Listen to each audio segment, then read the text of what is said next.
y una de dos. Saludos, ¿qué tal están? En las últimas décadas el turismo en las zonas de interior ha ido experimentando un crecimiento notable. Los turistas, que en otros tiempos querían sol y playa, encuentran ahora en la cultura, en el arte o en los paisajes singulares lo que buscaban cuando van de viaje. La provincia de Jaén es rica en patrimonio artístico y también en los últimos años hemos experimentado un importante interés por poner en valor nuestros conjuntos monumentales, nuestros yacimientos arqueológicos o los museos. Además, el poner en marcha un museo, exponer una obra destacada o rehabilitar también y hacer visitables zonas arqueológicas es ya algo habitual en los planes municipales. Por tanto, hoy nos queremos plantear en qué medida el patrimonio cultural de nuestros pueblos y ciudades es o puede ser una forma de fijar población por un lado o de generar riqueza por otro. Marcelino Sánchez, director de la Fundación Legado Miguel Hernández. Buenas tardes. ¿Qué tal? Buenas tardes. ¿Cómo se encuentra usted? Muy bien, estupendamente. Vamos a hablar ahora largo y tendido de patrimonio, Perfecto. que además es un tema que controla bien. Bueno, me Algo, ¿no? Algo. Me ha interesado profesionalmente siempre mucho. Manuel Molinos, catedrático de Arqueología y miembro de la Asociación Amigos de los Íberos. Buenas tardes. Buenas tardes. Bueno, yo les quisiera plantear en primera cuestión, en primera pregunta, esto que estamos analizando. ¿Puede ser el patrimonio cultural? ¿Es, de hecho, una forma de fijar población, de generar riqueza, de generar desarrollo de las ciudades? Sí, por supuesto que sí. Ya hace muchos años que venimos predicando esa doctrina, ¿no? Muchos. Desde el año 94, en que tuve oportunidad de participar en la redacción del Plan General de Bienes Culturales de Andalucía, precisamente la estrategia de patrimonio asociado al desarrollo estaba transversalizando todo ese plan, ¿no?, para toda Andalucía. Y había unos fundamentos y unos argumentos que eran obvios, ¿no? Y lo que se predijo en aquel momento, es decir, que la población iba a tener más tiempo de ocio, que iba a haber más desplazamiento, que los intereses se estaban modificando hacia espacios de interior, hacia sitios con cercanía, con patrimonio local, y la propia peculiaridad de lo que es el patrimonio, ¿no? El patrimonio, en fin, excepto excepciones, es difícil de desplazar de donde está. Se pueden desplazar piezas, se pueden desplazar objetos, pero no se pueden desplazar, pues bueno, grandes ciudades antiguas o no se pueden desplazar grandes monumentos. Por lo tanto, la localización del patrimonio en los sitios es muy importante. Y claro que el patrimonio, por sí mismo, el patrimonio no genera nada más que la atención de los especialistas, pero cuando el patrimonio se le interviene y lo que se hace es que se coloca delante de plataformas que permitan que la gente se acerque a él, que lo comprenda, que lo disfrute, se valora, y eso además genera circuitos ya de valor añadido. Es decir, es desde el patrimonio, cuando se gestiona bien el patrimonio, cuando se generan esas dinámicas alrededor. Cuando la gente va a verlo, la gente que va a verlo necesita comer, necesita descansar, necesita otros espacios de ocio, y se generan esos flujos alrededor del turismo, ¿no? Pero yo quiero decir algo que me parece que es muy importante de partida, y es que el patrimonio hay que interpretarlo en esta sociedad del siglo XXI y en este país de España, en esta tierra, Andalucía y Jaén, que en sí mismo es una obligación de esta sociedad. El patrimonio, hay normas legales que nos obligan a conservarlo, a ponerlo en valor. El patrimonio es una herramienta educativa imprescindible en este tiempo que hay que convertir, hay que meter la transversalidad y la diversidad de personas y de culturas en la mente de la gente, ¿no? Por lo tanto, es el patrimonio en sí mismo ya una obligación de esta sociedad. Además, genera todo eso que decimos cuando se gestiona correctamente. Vamos a ver qué opina Manuel Molinos. Bueno, estoy muy de acuerdo con lo que dice Marcelino, sin lugar a dudas, y me imagino que lo sabe también, ¿no? Yo creo que el patrimonio sí que genera riqueza. Yo creo que el patrimonio genera riqueza porque el propio hecho de aumentar la identidad de las poblaciones, de aumentar la autoestima de la población, ya en sí mismo es un valor que nos hace más libres, más ricos intelectualmente, culturalmente, y por lo tanto eso ya es un valor en sí mismo, ¿no? Aunque no miráramos el turismo, independientemente de ese factor. Pero encima es que el patrimonio, y fundamentalmente cuando se tiene un patrimonio tan rico como el que tenemos en la provincia de Jaén, al menos en algunas fases de nuestra historia, pues es una fuente de riqueza inagotable, porque permite efectivamente que gracias al turismo, gracias a la movilidad, gracias por supuesto a partir de la puesta en valor del mismo, pues se generen sinergias desde el punto de vista económico, que en una provincia como esta, que ha tenido como fuente de existencia casi única, el olivar, y poco más, con una industria que en la época que había ido desapareciendo o ha ido disminuyendo progresivamente, pues la apuesta por el patrimonio, especialmente por algunas fases de la historia de ese patrimonio, desde mi punto de vista, lógicamente, puede reverdecer un poco la maltrecha economía provincial, y en ese marco fundamentalmente aumentar la autoestima y la seña de identidad, y por tanto también fijar población, que no es ninguna cosa. Claro. Por ejemplo, hay un ejemplo muy claro, sí, que yo lo estoy viendo últimamente, ¿no? Todos hemos oído hablar de Teruel Existe, ¿no? Uno de los pilares de los que se está barajando el problema de la España vaciada, ¿no? Es precisamente en el patrimonio, como un motor de desarrollo de las poblaciones que tienen un rico patrimonio para poder fijar la población. Si hablamos de rico patrimonio, Úbeda y Baeza, bueno, en este caso lo conoce muy bien Marcelino Sánchez, fue alcalde de Úbeda, además director de bienes culturales. ¿Cómo eran Úbeda y Baeza hace 30 años? ¿Cómo son ahora Úbeda y Baeza a raíz de la Declaración de Patrimonio de la Humanidad? Mira, hace 30 años en Úbeda y en Baeza, más en Úbeda, porque no son idénticas en lo que significa la ubicación del centro urbano en cada una de las dos ciudades. El centro urbano de Baeza coincide mucho más con el centro patrimonial. El centro patrimonial de Úbeda se encuentra desplazado hacia el sur y el centro urbano estaba fijado en la Plaza de Andalucía y hacia el norte de la ciudad, pero sí que tenían algunos problemas similares en muchos barrios que coincidían, ¿no? El tema de la despoblación, el tema del abandono, el tema que cuando no vive la gente no se conservan bien los inmuebles. Estamos hablando de ciudades, estamos hablando de urbanismo, de lugares físicos que tienen que ser conservados y mantenidos. Y había un grave problema de falta de vida en el centro histórico. Era un sitio en el que bajábamos las pandillas, algunas excepcionalmente, otros bajábamos con más frecuencia, pero era un lugar como alejado, no había casi nada. Alguna taberna, el parador, poco más, ¿no? Poco a poco. Es decir, la Úbeda nueva, por así decirlo, había desplazado a la histórica. El centro histórico se quedó fuera de línea, ¿no? Se quedó como fuera de tránsito y de paso, ¿no?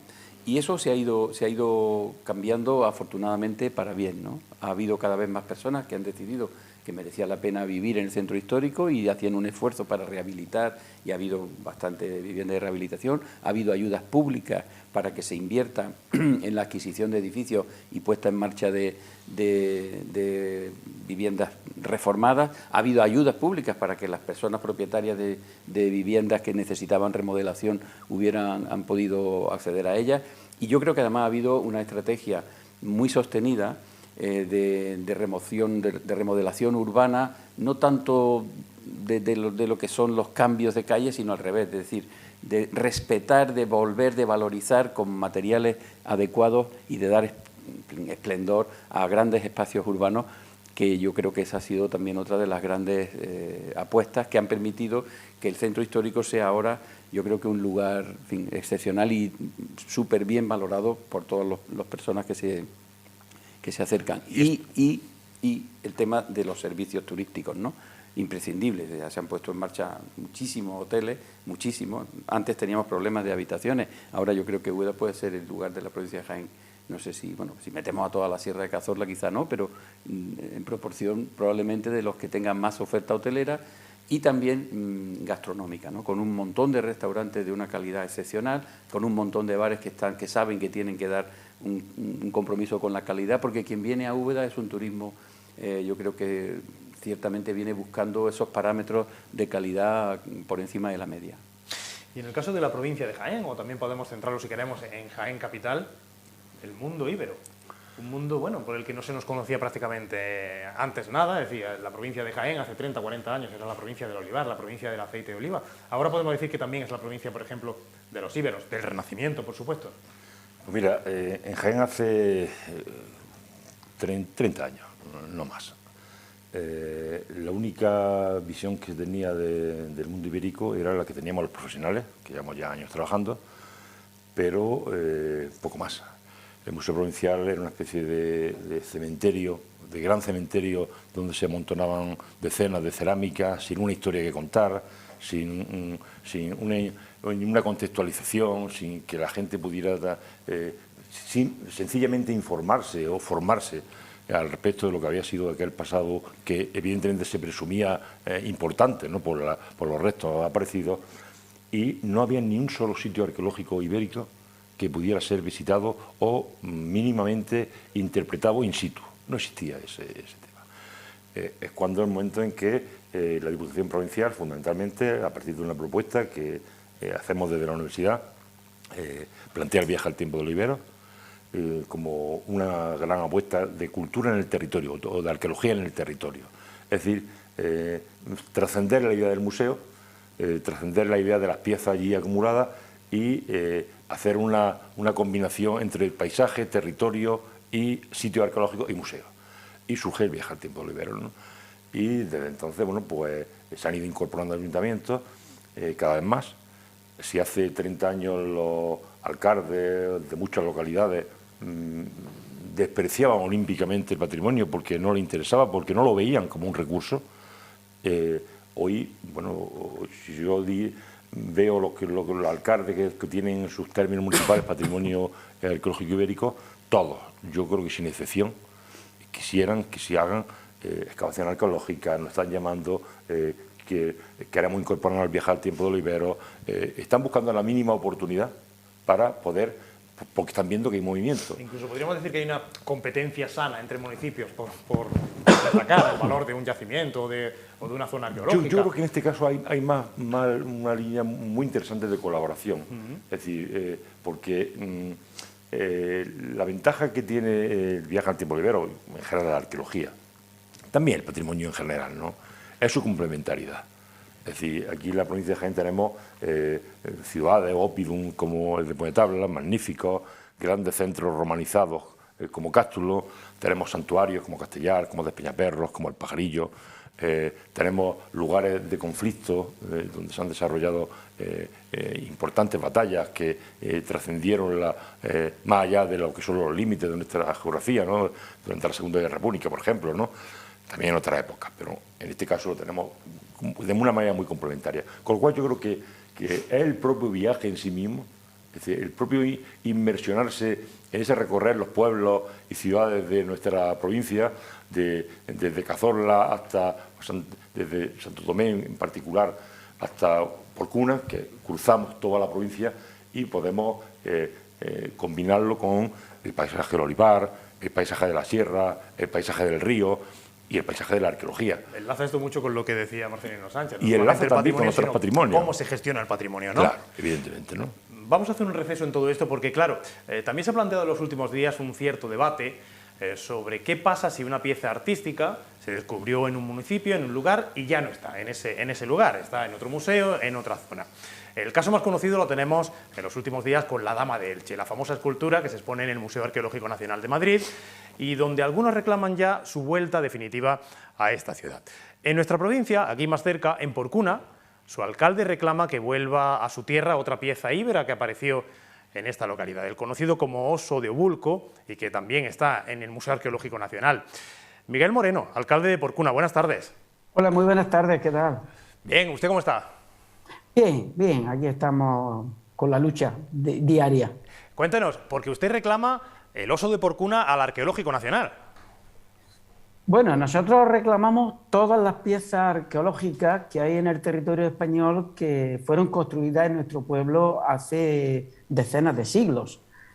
Por supuesto que reclamamos la osa íbera de Obulco, que se encuentra en el Museo Arqueológico Nacional, y también reclamamos el conjunto escultórico, uno de los más importantes que tenemos en el Museo Provincial de Jaén. Y también reclamamos dos togados que son una maravilla, que se encuentran en el Museo de Córdoba. Lo reclamamos todo. En este caso ha sido a raíz de la noticia que nos enterábamos que iba a ser reclamada otras piezas también del territorio nacional, en virtud de un decreto que parece que se iba a aprobar por parte del Ministerio de Cultura, pues nosotros nos íbamos a adherir a esa reclamación para que las piezas que sean de Porcuna estén de donde nunca tuvieron que salir, en su pueblo. ¿Ha realizado algún trámite, alguna comunicación oficial? Bueno, nosotros nos manifestamos públicamente no estamos a la espera para hacer algún requerimiento o alguna notificación, alguna solicitud de forma oficial. Estamos esperando a que se legisle, estamos esperando a ver qué ocurre con otros territorios, estamos a la espera de ver si va a ser una realidad o no. Yo creo que estas cuestiones se deben de resolver con el diálogo, con el entendimiento y con el consenso. Nosotros entendemos que esa riqueza arqueológica de Porcuna es nuestra y debe estar aquí, pero también comprendemos que hay museos nacionales o provinciales que deben de estar dotados de estas piezas tan atractivas. Por eso tendríamos que tener un diálogo con las distintas administraciones y que hubiera exposiciones temporales, que hubieran subsedes de esos museos, en fin, no sé, buscarle una solución un poco más salomónica que decir, nos llevamos las piezas, desvalijamos arqueológicamente y monumentalmente a los municipios rurales y luego nos quejamos de que hay despoblación, de que hay desempleo y de que las zonas rurales empiezan a vaciarse y nos quejamos de esa España vaciada. Yo creo que lo que debemos es de cuidar a los territorios, a los núcleos rurales, y así no ocurrirán estas consecuencias que estamos viviendo. Bueno, alcalde, por poner un poco en contexto, la pieza de la que estamos hablando está en el Arqueológico Nacional, que recordar desde prácticamente el primer tercio del siglo XX, que no es una cosa de ahora, pero en todo caso usted habla de diálogo, de exposiciones temporales, de depósito, bueno, que es una fórmula que también tienen los museos, pero en el caso de Porcuna, ¿dónde podrían estar las piezas en ese caso? Pues mire, hace 2 años hemos inaugurado lo que son la galería del antiguo Opósito Real de Carlos IV. Esto consiste o se trata de un espacio de unos 600 metros cuadrados donde hay 3 naves, una que está destinada a arte romano, otra está destinada a arte íbero y otra a prehistoria. Es decir, nosotros tenemos un espacio dotado de medidas de seguridad y de conservación perfectamente para cuidar y para que esas piezas, si vienen a Porcuna, en ningún momento corran ningún riesgo, ni de deterioro, ni de desaparición, que puedan hurtarla o robarla. El motivo de todo esto, según usted, bueno, que serviría también de reclamo turístico para incentivar también la economía, ¿no?, del municipio. Esto tiene un componente sentimental antes que de nada, porque son unas piezas que las construyeron nuestros antepasados por muchos siglos que haga, y luego tiene el componente patrimonial, que deben de estar en su entorno. Una pieza, por muy bonita que sea, como es la osa íbera de Obulco, que es una preciosidad, no tiene el mismo valor en el Museo de Madrid que donde se construyeron, donde nacieron. ¿Por qué? Pues porque el entorno arqueológico, el yacimiento donde apareció esa pieza, ya nos traslada a esa época de hace 2000 años, 3000 años, porque el propio entorno así ya es su apariencia. Entonces, primero lo sentimental, luego lo patrimonial y, por supuesto, la aportación económica al desarrollo turístico. Estamos hablando de piezas que son atractivos turísticos, recursos turísticos, piezas únicas y que vendrían muchos turistas, muchos viajeros a disfrutar de ellas en el momento que estuvieran expuestas en nuestro municipio, claro que sí. Bueno, sabe usted que hay cierta polémica respecto a este asunto, porque claro, muchos plantean si todo el mundo solicitara las piezas que salieron en su momento de sus yacimientos arqueológicos, de su territorio, bueno, los museos se quedarían vacíos, ¿no? En este caso el Arqueológico Nacional, que es al que nos referimos, alude usted también al provincial. ¿Qué opina de todo esto, aunque ya ha apuntado algo? Bueno, pues lo que opino es ratificar lo que acabo de decir antes. Eso está muy bien, pero Madrid tendrá otros recursos diferentes a las piezas arqueológicas. Porcuna u otros territorios son los únicos recursos que tenemos. Y luego lo que no podemos es sorber y soplar a la misma vez. No nos quejemos de que hay despoblación, de que hay desempleo y de que la España vaciada en las zonas rurales. Si las desvalijamos, las expoliamos y no las dotamos ni de infraestructura y encima los recursos que tienen se los hurtamos o se los expoliamos, pues la consecuencia ni más ni menos va a ser esa despoblación, ese desempleo y esa parálisis que vivimos en muchas zonas rurales. ¿Confía usted en que esto llegue a buen término? Yo creo que sí, yo creo que al final se impondrá el sentido común y si no de forma definitiva, de forma estable, sí de forma temporal, de forma rotatoria, estarán participando estos espacios arqueológicos, estos museos que lo hemos hecho con tanto esfuerzo y con tanto esmero, no los tendremos esperando a esas piezas para que los llenen de contenido.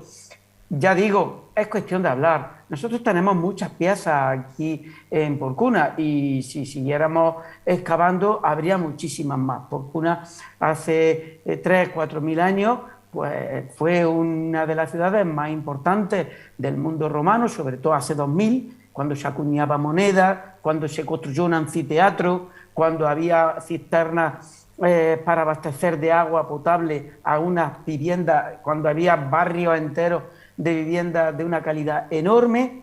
Bueno, pues todo lo que se excave en Porcuna nunca se pincha en hueso, siempre va a haber piezas, pero lo que no podemos es excavar, traer y luego después que nos las quiten, que se nos las lleven y que nos dejen, como digo, sin esos recursos que nos puede suponer un gran impulso económico a todos los municipios que las tenemos. Pues Miguel Moreno, alcalde de Porcuna, gracias por habernos acompañado aquí en Una de Dos. Muchas gracias a vosotros. La opinión del alcalde de Porcuna, bueno, ¿qué pensáis de esto que acabamos de escuchar, de esa opinión del alcalde? Bueno, tendríamos que estar, a mí me encantaría poder hablar muy calmadamente con el alcalde, porque es un alcalde muy comprometido con el patrimonio, y especialmente con el patrimonio arqueológico de Porcuna, y por lo tanto lo veo que está muy motivado para enfocar una de las líneas de su posicionamiento, digamos, desde el punto de vista de la ciudad de Porcuna, con el tema patrimonio arqueológico, ¿no? Pero creo que hay cosas que ha dicho que en una conversación cercana creo que él entendería que no puede decirlas, ¿no? Por ejemplo, no puede hablar de expolio. Es que se aplican las leyes. O sea, cuando las cosas salen de los sitios es que se aplican las leyes. Hay que depositarlas en el Museo Provincial. Eso lo dicen las leyes. Por lo tanto, vamos a... Y, a ver, hay otra cosa que a mí personalmente no me sienta nada bien. Precisamente que se manipule el concepto de patrimonio para tocar los corazoncitos de la gente de los pueblos, ¿no? Es decir, el patrimonio no es solo de Porcuna, con todo el respeto, de verdad, con todo el respeto a Porcuna y a la ciudadanía de Porcuna. El patrimonio es de todos, pero de todos es de todos, de todos. Y por lo tanto, eso obliga a las administraciones públicas, desde hace mucho tiempo, a que exista una normativa, una legislación. En España no es de el que se encuentra una pieza no es suya, es patrimonio de todo, es patrimonio de todas las generaciones que han pasado y de todas las generaciones que vienen. Entonces, ese concepto hay que ponerlo muy firmemente, ¿no? Por eso yo creo que está muy bien que el alcalde plantee, pero creo que con toda honestidad hay que ponerle los pies en la tierra y decirle que creo que una exposición temporal, pues claro que sí, podría ser viable, podría ser, en fin, interesante, buena, pero creo que no se pueden llevar las cosas al sitio de decir que reclama porque se lo han expoliado, no.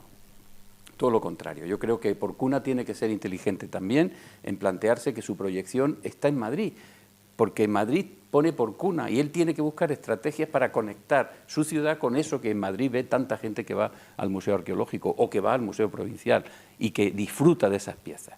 Y solamente ya termino con una sugerencia, de verdad una sugerencia que yo creo que debe ser la línea por la que camine, especialmente el patrimonio arqueológico, y ahora lo podemos hablar con Manuel, que tiene más experiencia en el campo, sobre el terreno de... A ver, la arqueología no son las piezas. Las piezas son una parte muy importante del registro arqueológico que dan mucha información, que son bellas o que son interesantes. Pero la arqueología es el contexto. Entonces, ¿yo qué le recomiendo al alcalde de Porcuna? Pues que aprovechando que están haciendo excavaciones, que hay unos materiales espléndidos, que han aparecido nuevos espacios muy atractivos, que se piense que estamos en el siglo XXI y que proponga espacios interpretativos modernos, modernísimos, que hagan que la gente vaya allí, no a ver la pieza, sino a entender qué pasa detrás de esa pieza, a entender qué hay detrás de ese mundo íbero que fue capaz de construir esas piezas tan impresionantes. Es decir, yo creo que hay salida para que, con la misma estrategia que plantea el alcalde, que me parece, en fin, muy razonable y muy loable, y que yo apoyo, pero que no entre en el campo de esa línea de reivindicación de la pieza, sino al revés, que dé un salto hacia el futuro, que se coloque en por dónde van a ir las cosas y que plantee una estrategia que haya que ir a Porcuna obligatoriamente cada 2 meses, cada 3, cada 6 meses, porque tiene un espacio interpretativo de la cultura íbera como en ningún otro sitio de Europa. Eso es lo que yo creo que hay que plantearse. Pues sí, yo también estoy de acuerdo, bastante de acuerdo con lo que dice Marcelino. El alcalde yo creo que se equivoca, aunque también ha dado una pista que puede ser interesante. Por ejemplo, el tema de las posibilidades temporales a las que me referiré a continuación, ¿no? Los objetos arqueológicos tienen 2 historias. Una es la historia del contexto en el que fueron creadas. Es una historia importantísima, fundamental. La historia es fundamental. Y ahí los sitios arqueológicos ocupan el papel clave para entenderlo. Pero por diferentes circunstancias, también de carácter histórico, los objetos arqueológicos, o los artefactos, las esculturas, cerámica, etcétera, han salido de los sitios arqueológicos en diferentes momentos de nuestra historia. La osa de Porcuna, pues salió a principios del siglo pasado, hace muchos años ya, y salió en unas circunstancias muy particulares, y pasó a formar parte de una colección que era la colección del Museo Arqueológico Nacional, que es una institución que por sí mismo es importante para el conjunto de los españoles. Y es importante porque encierra a uno de los elementos clave en la historia de nuestro país y en la historia de la arqueología de nuestro país. Igual ocurre con los materiales que están en el Museo Provincial. Se excava en un momento en el que quien administra lo que es la intervención arqueológica, el patrimonio arqueológico, es el Estado español. Y el Estado español es el propietario de esos bienes, como lo era de todos los bienes del patrimonio histórico español hasta ese momento. Desde que se transfieren las competencias a Andalucía, los bienes arqueológicos son patrimonio de la Junta de Andalucía. Y eso es así. Y esa historia no se puede negar, no se puede olvidar, ¿no? Y se han ido creando instituciones en base a la legislación que ha habido en diferentes momentos. Por eso, por ejemplo, en este momento el Museo Provincial de Jaén es de titularidad estatal y el Museo Ibero es de titularidad de la Junta de Andalucía. Y no pasa nada. Lo que se trata es de establecer las formas de colaboración, porque, por ejemplo, las piezas de Porcuna. No hay ningún inconveniente, creo yo. No debería haberlo. Si lo hay, yo me alineo con el alcalde de Porcuna, para que las piezas de Porcuna se ponen en Porcuna, temporalmente. Claro. Una gran exposición sobre Cerrillo Blanco en Porcuna. ¿Por qué no? Si las piezas que se tienen que mover todas las piezas arqueológicas. Eso que dicen los conservadores, con los que yo tengo alguna discrepancia importante, de conservadores del museo, de que piezas como la Dama de Elche no se pueden mover, no es cierto. No es cierto porque hoy, con la tecnología que tenemos, se puede mover cualquier cosa con absoluta certeza de que no le va a pasar nada. Por lo tanto, el término que se está acuñando ahora de la descentralización del patrimonio, ¿sería posible, al menos en esa línea, en exposiciones temporales? Pero claro, pero es lo que dice Manuel. Es decir, la descentralización del patrimonio, ¿en qué sentido? Por ejemplo, yo creo que la Dama de Elche debe viajar a Elche, viajar y volver. Y que las piezas de Porcuna pueden y deben viajar a Porcuna y volver a los centros. Es decir, pensando, para cerrar lo del alcalde, el alcalde se tiene que sentir, y toda Porcuna y toda Jaén se tiene que sentir orgulloso de que esa pieza está allí. Orgulloso, porque está, en donde ha dicho Manuel, en el sitio donde están las piezas clave para entender la prehistoria y la arqueología española.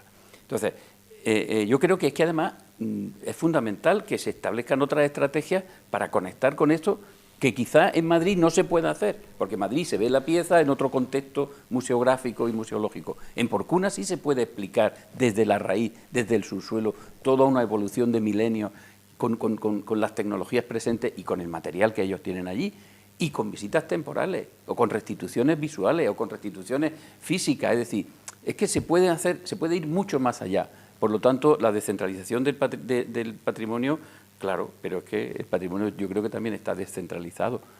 Es que existe esa descentralización, existen los museos provinciales desde hace muchísimo tiempo, que tienen unas piezas impresionantes, en todos los museos provinciales de España, Y que son a todas veces las provincias, tienen depósitos tienen de museos museos madrileños, que ¿no? eran En el caso. estatales y que ahora son autonómicos. Es decir, que creo que esa descentralización se ha producido. Y es verdad que yo creo que también, en fin, aquí se plantea un modelo de gestión, pero eso ya es más complejo, de los museos estatales en el territorio, ¿no? Y ese modelo, pues, es el modelo que yo creo que está en debate. Y yo también creo, con el ministro actual, que el Estado debe tener más museos estatales en el territorio. Completamente de acuerdo. Buscando peculiaridades, buscando especialidades, buscando segmentación, pero sí, ¿por qué no? Hay otra cosa más. Cuando nosotros decimos el proyecto de viaje al tiempo de Oliveros, Porcuna ocupaba un papel central en ese viaje, lógicamente, ¿no? Y bueno, le hacíamos una propuesta que era que había que potenciar el sitio donde habían aparecido las culturas, incluso recreando la forma en la que habían aparecido, para que fuera un atractivo en sí mismo y que fuera parte del propio viaje. Claro. Es decir, que no fuera una cosa en la que yo voy a... No, tú vas a Porcuna, ves el sitio donde han aparecido las culturas, te enteras, te empapas del contexto histórico, pero las culturas están en el museo. Y hay que hacer un pacto político entre todas las instituciones. Un pacto político porque los museos no se pueden desmantelar. Y no se pueden desmantelar porque forman parte de la historia de la arqueología. Y aparte de lo que he dicho anteriormente, de que son una señal de identidad y que son importantes para el conjunto, hay que reivindicar esos museos, pero también hay que reivindicar que continúen como está, pero siempre que estén... Las piedras deben ser piedras viajeras, continuamente viajando. Temporadas largas en el museo donde tienen su sede oficial, pero pues, tienen que estar en Porcuna, pero tienen que ir a Madrid y tienen que ir a Barcelona. Ahora mismo tenemos el guerrero lanceando a otro caído del conjunto de Cerrillo Blanco, sí. Está en el Museo de Cataluña. Y es una maravilla, la posición se llama El Enigma Ibero. Y la estrella, sin duda, de toda la exposición es esa pieza escultórica. Es la que va a llamar la atención porque tiene una riqueza visual, de plasticidad, una obra de arte, de alta cultura mediterránea, absolutamente maravillosa. Ahora los ayuntamientos reclaman piezas, pero no hace tanto, era todo lo contrario, ¿no, Manuel? Sí, bueno, ya lo decía antes, hace solo 30 años, un poco más, había muchos ayuntamientos que literalmente, bueno, pues no le interesaba el patrimonio. En su experiencia le ha pasado alguna vez esto, ¿no? Me ha pasado de llegar al alcalde a plantearle propuestas de carácter arqueológico, no creo que merezca la pena citar aquí ninguno de ellos, y decirme que no. Y pasado esos 30 años, pues los propios herederos, a veces de la misma formación política que hace 30 años, pues han llegado a decirme, oye, ¿y nosotros cuándo? Porque hoy el patrimonio se visualiza como una fuente de todo tipo de cuestiones, ya lo he dicho antes, identidad, autoestima y economía, vinculada con el turismo, ¿no? Y entonces, hoy por hoy, no creo que hubiese ningún alcalde de la provincia de Jaén que si encuentra la posibilidad de tener un nicho de riqueza para su localidad, se negara a plantearla como alternativa. Hay que hacer una salvedad. Es necesario que las administraciones que están por encima del nivel local se impliquen más todavía de lo que están implicadas, ¿no? Los presupuestos de la Junta de Andalucía, por ejemplo, siguen siendo muy escasos para patrimonio. Escasísimos. Han bajado en los últimos años. Eso es lo que le quería preguntar. ¿Hay recursos suficientes? ¿Hay apoyo administrativo e institucional, en este caso, suficiente? Puede haber apoyo administrativo e institucional en muchos aspectos, pero los fondos para, concretamente para lo que es la investigación arqueológica, han desaparecido, prácticamente. Tal cual. Salvo algunas intervenciones, pues Tabla hay ahora mismo abierta una investigación muy interesante y en algún otro punto de la provincia, pero los fondos que la Administración autonómica destinaba para la investigación en arqueología desaparecieron ya hace años, ¿no? Entonces, hay que implicar más, porque el patrimonio, es que el patrimonio es uno de los recursos fundamentales, no de Jaén, es de toda Andalucía, de toda Andalucía. Y los recursos que se destinan son francamente insuficientes cuando llegan. En este sentido, ¿Por dónde pasa el futuro? ¿Cuál sería la hoja de ruta que deberían seguir las administraciones, la sociedad en conjunto, sobre el tema de la puesta en valor del patrimonio, de la conservación, de la difusión? Bueno, yo creo que lo estaba comentando Manuel, ¿no? Es decir, el patrimonio, y lo decía yo también al principio, primero el patrimonio es una obligación legal y social, su conservación, su conocimiento, su transferencia a la sociedad, su comprensión, su disfrute. Entonces, y todo eso, o sea, todos esos procesos ya generan unas dinámicas económicas, afectivas, de orgullo local, de proyección, nos convierte en únicos, ¿no? O sea, Porcuna es única porque es Porcuna, Úbeda es única porque es Úbeda. Eso no sé, esa es una capacidad de diferenciación territorial extraordinaria. Entonces, hay que invertir efectivamente en ese proceso. Entonces, a mí me gustaría no sé, saber que dentro de poco, cuando empiecen a invertirse esos miles de millones de euros que van a venir de la Unión Europea, se piense que efectivamente las inversiones en patrimonio tienen que ver con esa mirada transversal, tienen que ver con la mejora del conocimiento, con la aplicación de las nuevas tecnologías al conocimiento, tienen que ver con el fomento de actividades transversales, tienen que ver con el fomento de empleo, tienen que ver con la fijación de la población, tienen que ver con el orgullo europeo de que somos un territorio en el que siempre ha habido, en fin, culturas creativas, innovadoras. Entonces, para mí, el futuro pasa en proyectos que tengan que ver con todas esas claves, ¿no? Yo creo que el siguiente paso que habría que dar en esta provincia, desde el origen del formato del viaje al tiempo de los íberos, con los castillos y batallas, con el Renacimiento, en fin, con esa red, ahora con el oleoturismo. Tenemos un patrimonio con una firmeza, con una fortaleza física, de belleza, de paisaje, de territorio, de gente, de gastronomía, tan bueno que lo que hay que hacer, yo creo que es empezar a tramar esas redes. Hay que empezar a encajarla y, por supuesto, apostar por la presentación y el disfrute. Yo creo que la gran obligación de cualquier patrimonialista, aparte de investigar, tiene que ser que la gente común disfrute del patrimonio igual que disfrutamos nosotros. O sea, si nos ponemos ese objetivo, yo creo que estamos consiguiendo que la sociedad también entienda que hay que invertir en conocimiento, en investigación, en un rincón, para que luego desde esa investigación en ese rincón bien dotada se transfiera a la sociedad en otras formas de presentación, de conocimiento, de información que son posibles, ¿no? Decía Manuel Molinos antes que, bueno, se encontraba con algunas administraciones, con algunos alcaldes que no apostaban en su momento, bueno, porque aquello pudiera ponerse en valor o porque fuera un incentivo más. ¿En su caso le pasó? ¿Encontró trabas cuando se hablaba de declarar patrimonio de la humanidad? ¿Sí? Bueno, sí, no para patrimonio de la humanidad, pero eso sigue pasando, ¿no? Cuando tú hablas de la protección del patrimonio, pues hay alguna gente, algunas personas, algunos segmentos que piensan que la protección del patrimonio es que tú conviertes lo que sea en algo absolutamente intocable, ¿no? Y resulta que es que eso es al revés, ¿no? Que lo que hay que hacer es tocarlo para que se mantenga los valores de autenticidad, los valores de originalidad, los valores culturales que tiene, ¿no? Y eso en sí mismo ya significa una mejora para ese sitio. La gente, todavía hay algunos que están con una mirada pues un poco corta, ¿no? Pero sí, todavía hay gente que considera que la declaración de un lugar bien de interés cultural es un freno para su sitio, ¿no? Cuando yo creo que es justamente al revés, ¿no? Y en esto de la educación, la formación sería fundamental. Hombre, en patrimonio, en cultura. Yo estoy convencido de eso. Está claro que la educación en todos los niveles es fundamental. Ya hay mucho hecho y mucho que se hacen desde los colegios, de los institutos, de la universidad. Pero yo creo que hay que tener en cuenta varias cosas. El patrimonio tenemos que olvidarnos de que es un gasto. El patrimonio no es un gasto, no es un gastarse dinero para la investigación. El patrimonio fundamentalmente es una inversión de futuro. Y con esa inversión pues tenemos que abordar, yo no entiendo la investigación si no es desde al mismo tiempo lo que es la política de transferencia. Todo lo he hecho toda mi vida y así lo sigo haciendo, ¿no? Y bueno, hay que convencer a la sociedad de que ya está muy convencida, ¿eh?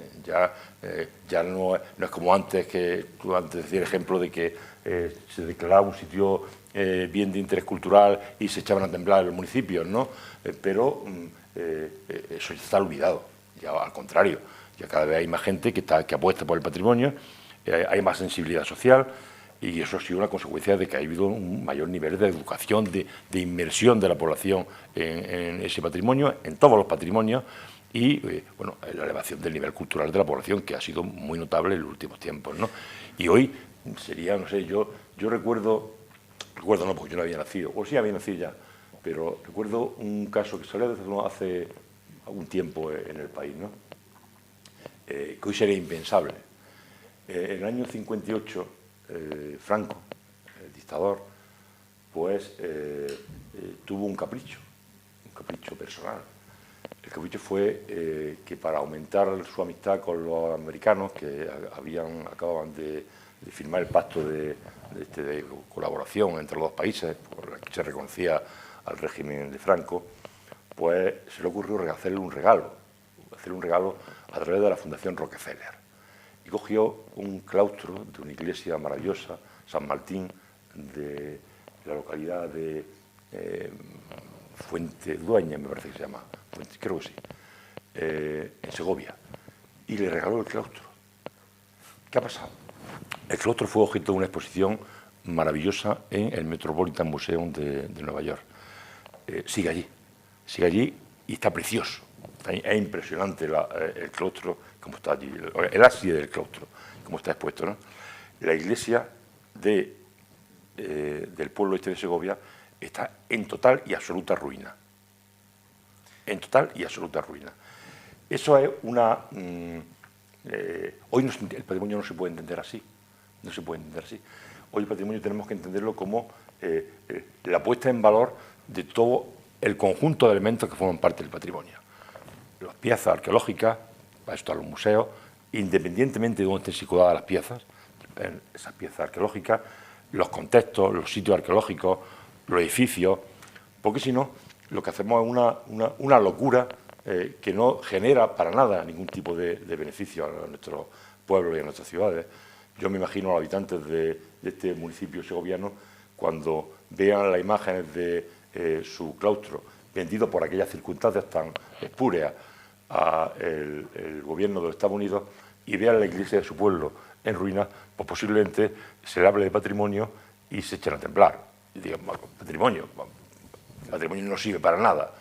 Pero yo creo que si las administraciones hacen los deberes, hacen las políticas adecuadas de inversión, de concienciación de la gente, de aumentar la autoestima, yo creo que el patrimonio cada vez va a ser una fuente más de riqueza y fundamentalmente de amor de la ciudadanía hacia su historia y hacia su pasado. Pues ahí lo vamos a dejar. No sé si quieren apuntar brevemente algo más, se nos va acabando ya el tiempo.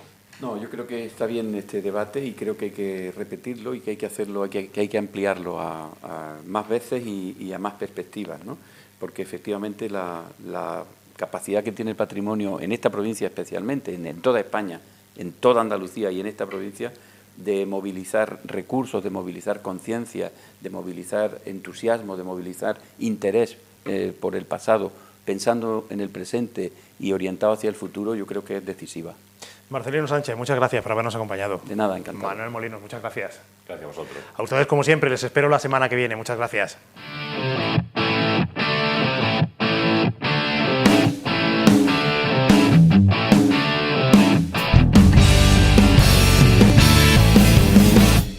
Y una de dos.